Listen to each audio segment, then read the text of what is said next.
Hello, beautiful strangers, and welcome back to the second episode of Myth. And we're here, we're an option, a choice, an impasse in life. Well, this is after the previous, prologue, Inception of Consciousness and Myth prologue. This is, I believe, the first choice. And, well, we seem to have a couple of options here. One that we chose that's nice and grayed out, so we know we chose it. I love when visual novels do that. I love when games do that, actually.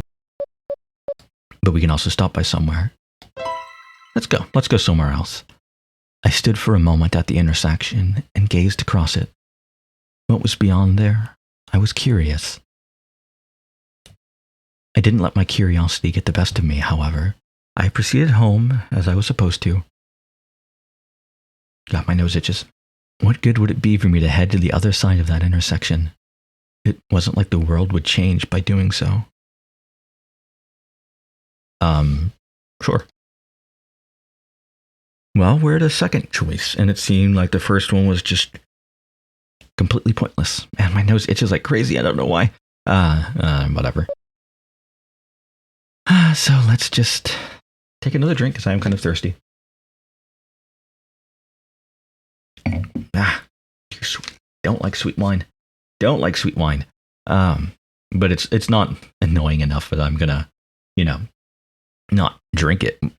Booze has to be pretty bad for me to go, this needs to go in the trash. Or I guess technically down the drain, because I'm not gonna fucking pour a glass of wine into the trash can. What am I, some kind of animal? Actually, I'm not certain animals would do that. Well, they may. Like animals know what a trash can is. Anyway, let's stop by somewhere. I gazed at the other side of the intersection with a faint bit of hope in my heart. Hoping that there'd be a small difference in this world. Although, even if there was, it didn't mean anything would change. I just wanted something to be different.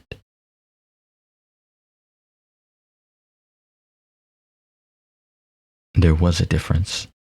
Pink hair blowing in the man-made wind.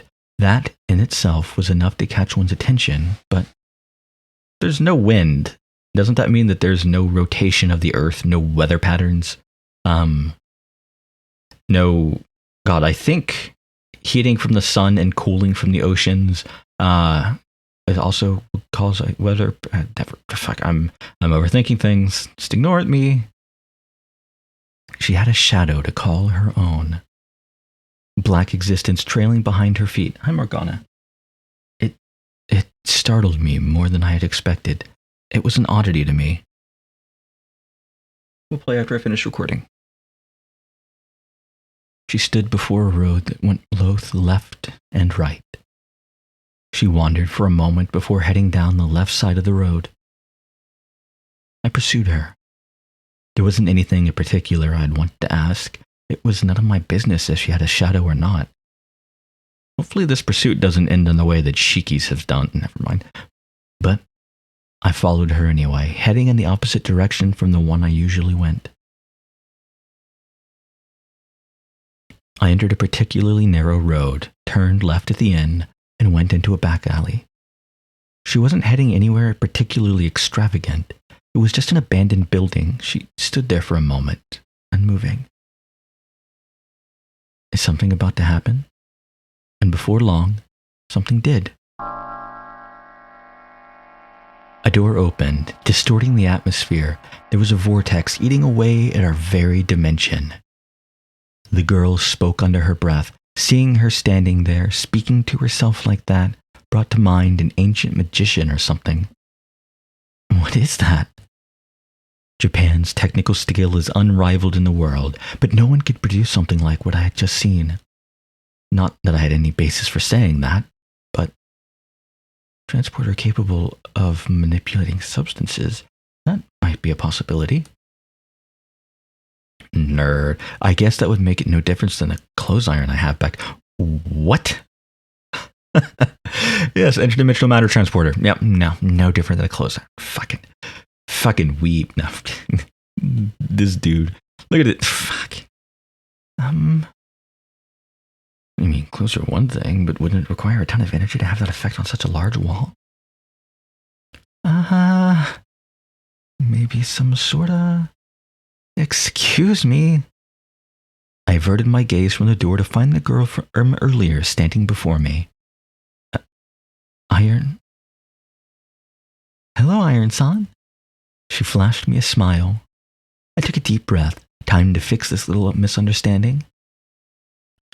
You've got it all wrong. My name's not Iron, although my room is made of iron. What? Never mind. I must have been unsettled. I probably just make things worse. Anyway, Iron-san. No, Tanabe. Iron Tanabe-san? Meito Tanabe. Like, I will probably accidentally call him Me Too. Or something similar to that, because it's fucking... I read quickly and will sometimes not notice the I that is in his name, but I'm pretty sure his name is Meito Tanabe. Which isn't the best name, but we'll not get it. I won't make fun of the MC's name. I did that enough on my own when I read this the first time. I don't like his name. Meito Tanabe Iron-san? No, Iron. What a shame. What's a shame about that? I wanted to ponder over what she meant by that, but my mind was kind of in a state of emergency. I held back my urge to think and leered at the girl. She slumped her shoulders and hung her head as she really did think it was a shame. Maybe that was actually true. I had no means of knowing for sure, at least. And you are? Why do you have a shadow? So I hit her with the most pressing question I had. I figured exchanging information would be the quickest way to remedy this situation. Oh, that's right. Her expression changed upon hearing that. I could tell she didn't have a particularly complicated thought process. Did you see the gate? Nope. I immediately answered her. You shouldn't lie. Yeah, but if I told you the truth, I'm sure nothing good would come of it. Now's the time to answer truthfully. She said that with a concerned look upon her face. So the black thing distorting the atmosphere was a gate? Not precisely. Here, look at this. There was a black dot in the air. I stared at it for a few moments. Oh, good. Okay. It began to warp and spread, eventually reaching the point where a person could fit inside. Just, I have a trash can under my desk, and I kicked it. Well, I had my mic muted. And I was, about to fall over, but it did not. And that's a gate. The hole, or gate, had a strange atmosphere surrounding it. It was like how I felt after having a dream about my childhood. People aren't supposed to see this gate. No, it's my fault for not noticing sooner. I came back to my senses upon hearing her say that. So that's a gate? What exactly does it lead to? The world of shadows. She said that with an apologetic tone. A world of shadows? What was she going on about? Being of light. Suddenly, I felt as though I heard someone's voice. It was strange, though it was like it was speaking directly into my mind. I pieced together my memories in an attempt to figure out who it might have belonged to. However, none of them matched up. Show me. I ordered her to do that and faced the gate again. What? I'm saying I want to go. Show me around. Her expression brightened up. Okay. What's your name? Sorry for not telling you earlier. My name is Shimon. Nice to meet you. She headed for the gate with a light gait. I followed behind her. I felt compelled because of that voice. It was unbelievably nostalgic to me, but above all else, it was heart-wrenching.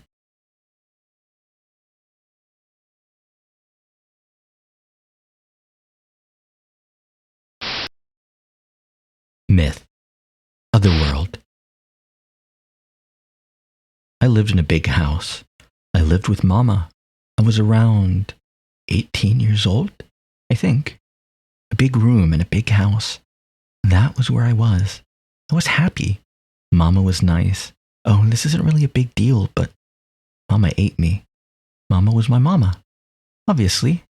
She was a little different from normal mamas, I think. Hey. I didn't know much about other families. I hadn't been outside for a long time. Hey. Mama, I'm sorry. Mama came back. Was it time for dinner? I was getting hungry. Mama. I could tell I was really happy because I loved Mama. Which part will you have today, Mama? Wonder.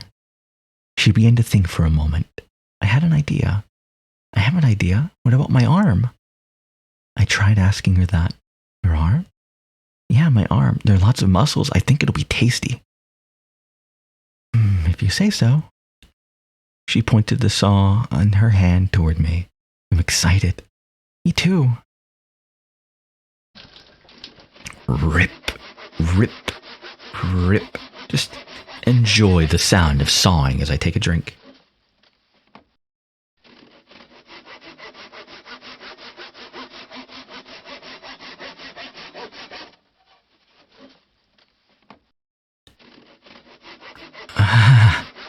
I shouted with joy. Crunch, crunch, crunch. She was working through my bone. I could feel the vibration from the saw. Grind, grind, grind. I could feel the saw moving back and forth. Grind, grind, grind. Back and forth. Grind, grind, grind. Back and forth. I could feel the vibrations even in my head. It felt so good. It hurt so much. It felt so good. It hurt so much. Saw, saw, saw, saw. Yeah. I felt sad though. I'd lose my arm today. Bye-bye my forearm. Bye-bye my nerves, blood vessels, and muscles. You were all really useful. Crack. I parted ways with my arm as that unpleasant noise rang out. Farewell. Farewell.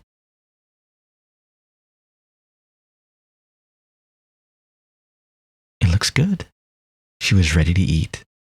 She was the one who originally said she would eat me, or she should eat me. I felt stupid for giving her a hard time back then. That was because I didn't realize how tasty I'd be. But I don't really remember much from the past. Mama loved me, and I loved Mama. That was all. Sorry, let me apply some medicine. She said that just as I was beginning to think she might have forgotten. Humans will rot without that medication. The place where my arms was will decay and I'll die. What is it like to die? I guess it doesn't matter. The medicine she put on me stung a bit, but that stuff made the unpleasant feeling. Pain? No, that couldn't be right. Go away. Was it magic? It didn't matter. Because dinner was ready. Let's eat, Mama. Yeah, let's eat. And we did. I used my left arm to eat my right arm. It was so good. I tried sucking one of the veins dangling about too. It's like a straw. It really is. I love the rich taste of blood. It was really tasty. Mama sucked the vein too as she laughed. She told me it tasted good. I was so happy. Oh, and we ate my left arm too. My right arm wasn't enough. It was so good. I really enjoyed it.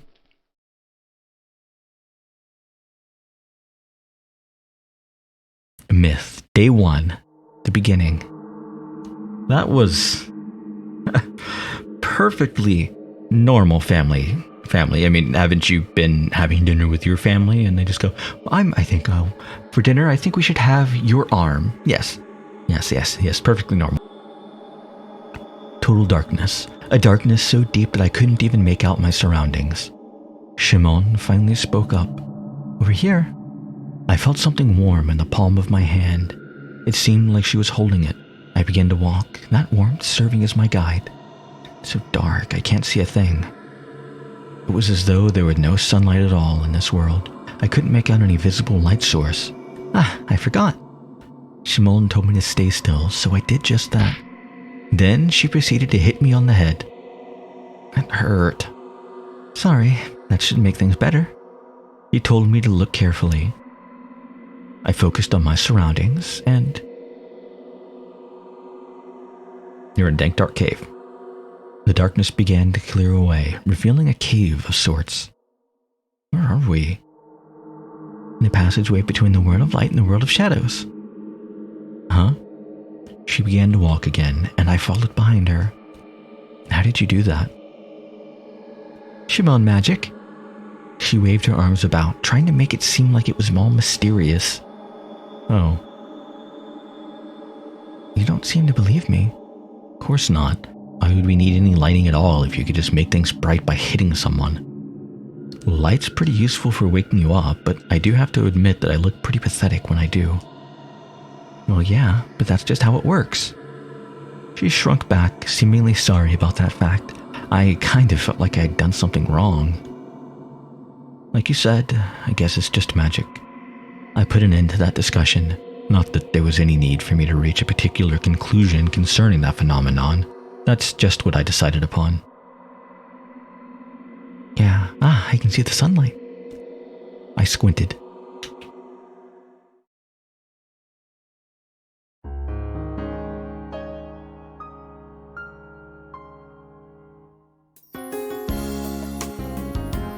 Before me were sprawling grasslands. It felt like the world was flooded with light, perhaps because I'd been in the dark for so long. Welcome to the world of shadows. It was nothing like my world, but it felt somehow nostalgic just being here. What's wrong? She gawked at me. Nothing. It was kind of annoying when people picked up on my feelings like that. I just responded in a vague manner. Over here. Shimon started to walk again. The grass brushed up against my legs with every step. It was pleasant to feel that soft sensation on my skin. We reached what had initially served as the horizon.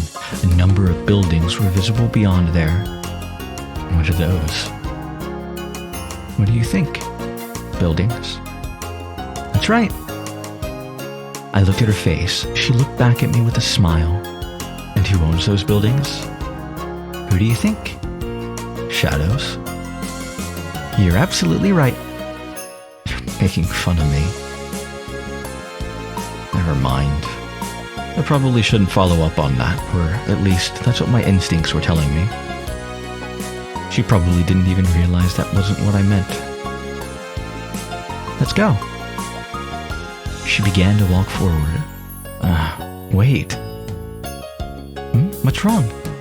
This is overgrowth, right? I'm having a hard time walking through it. Oh, there's a trick to that. It'd be nice if you could teach me. I'm feeling all constrained here. The trick is to walk with long strides.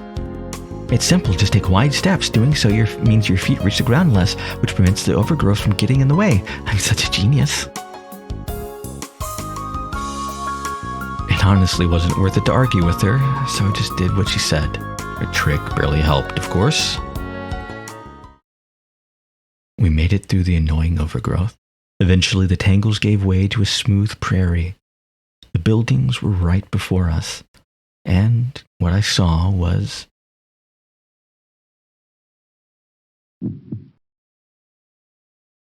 I knew this from the beginning. These shadows. Right, shadows. No different from the shadow behind Shimon, but I felt like I was going to vomit.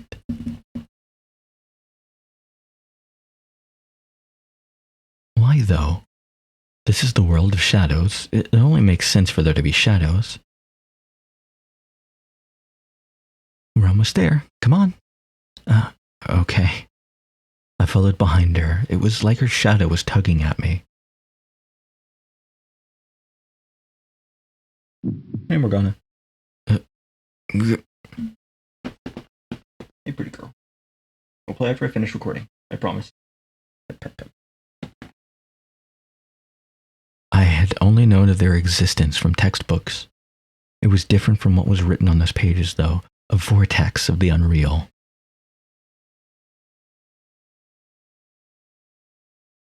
Naturally, I stared at them. But to be more specific, I couldn't take my eyes off them. The girl looked at me as I stood there, distraught. "You don't have to be afraid." Or so she said. That wasn't enough to pacify the rapidly beating of my heart. It was as though time stood still. Time wasn't actually standing still, though. In reality,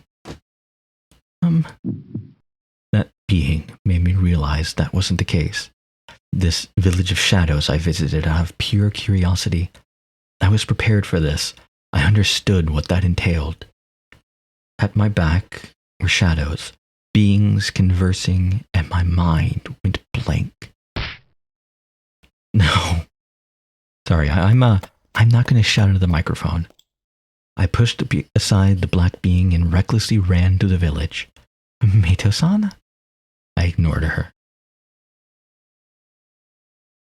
And just ran. I reached a large house. It felt nostalgic, even though it was the first time I'd ever laid eyes on it. That feeling kept reoccurring. I felt some sense of deja vu for this place. It was like something buried in the recesses of my brain. That was the only way I could put it. I leaned against the wall so I could catch my breath. I should be safe here. That's how I felt, at least. My chest hurts from all the running I did. "Hey!" I heard Shimon calling from the bottom of the incline. She caught her breath before asking me the following. "What happened back there?" And that's what she opened with. "Those shadows." I finally was able to stammer out that word. But as I was too disturbed, I couldn't speak any further. I guess that's to be expected." She spoke to me, her shoulders heaving as she continued to breathe heavily. "Meito-san, will you join me?" "Where?" "Here, this is my home." She pointed at the large residence before us, a place I could relax. Okay. So, that was her place. "There isn't much here, but I can at least provide you with a drink." A faint smile formed on her face. "How about you take a breather first?" She was right. It was inevitable that I would have to interact with those shadow beings now that I was in this world. That was precisely why I had to get a grip on the current situation. Sure. I opened the old wooden gate.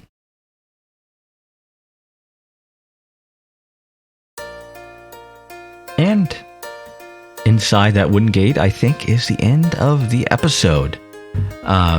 So I know it's a little bit short. I know I had a short first episode, I think. I didn't actually look at the time after me rambling at the end. But this is going to be a pretty slow-going series. This is roughly in the, if I remember correctly, and my memory of that is horrible, because I would start and then I would pause for a little bit after reading a little bit. Take a break, take a breather, certain things would happen. I think I want to dwell on that for a minute, and so on and so forth. So I want to say this is in like the 25 to 30 hour range, but it might be a bit shorter than that. Genuinely, I don't really remember. But it's not horribly long, but it's not particularly short either. Yeah, I'm still so very excited for this, and I'm so looking forward to how things turn out. Looking forward to see how things turn out. Blech. But yeah, Morgana, pretty girl.